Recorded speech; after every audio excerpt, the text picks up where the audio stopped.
Hey y'all, I'm back with part two, with another part of how I do my cold process soap. And yeah, so this time I'm sitting on the floor. Excuse me. This time I'm sitting on the floor because when I make soap, I get splashes everywhere. I have to wipe all the counters down below, have to wash the wall off behind the counter. I don't want to do all that, so she on the floor, right? And I got my paint sheet down to catch splatters. And even when I get through, I have to wipe the walls. Like it splashes way over there still. So, but I put this on the floor because I find myself having to mop the floor after I do the soap because it splashes all over the floor. So that's why I got the sheet down. So I'm just going to show you a little quick part of it. I won't film the whole process, but just to let you see how it happens, you got to do your safety gear again. So you gotta put your mask on, your goggles or your safety glasses on. And here are my oils. I have olive, veggie oil. My recipe actually calls for palm oil, but I'm using vegetable oil. I like it a lot. And this is coconut oil. So here we go. I have my lye solution that I brought back inside. So I'm gonna take my first thing of oil and just pour it in. Making sure you get all of it out because your recipe, whatever it calls for, it is so hard to talk with a mask and goggles on.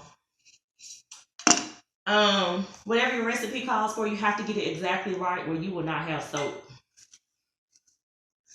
You have to get it exactly right. I mean, you can be off a little bit or you won't have soap. Or at least I've never had soap. If I got it off a little bit and then get any of the measurements right, it will be too hard of a block like a brick. And you don't have soap. Last but not least, and you're going to whip your soap up until it comes to like a pudding type consistency. And at that point you can stop. But there's still a lot more to it that I might teach in the class because sometimes you get a false trace and you don't have, it's not ready yet. And you have to keep going when you're mixing it. So I'm putting my gloves back on. Okay. Glasses back on. And I'm going to begin mixing.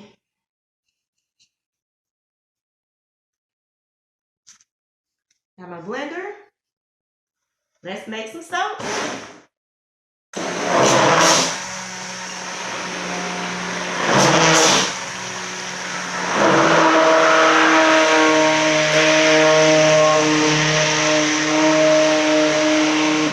You guys, I gotta say, it's kind of tiring and it's kind of, the vibration is so strong, you get a little tired of doing this, but still, all in all, I love making soap, so I would do it every day if I could.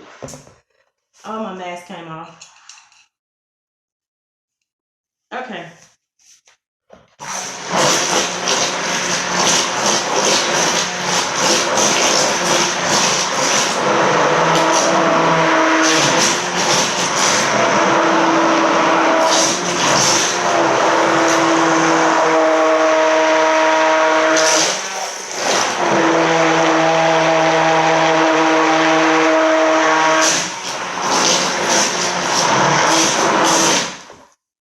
See how yellow it is and how thick it's getting already?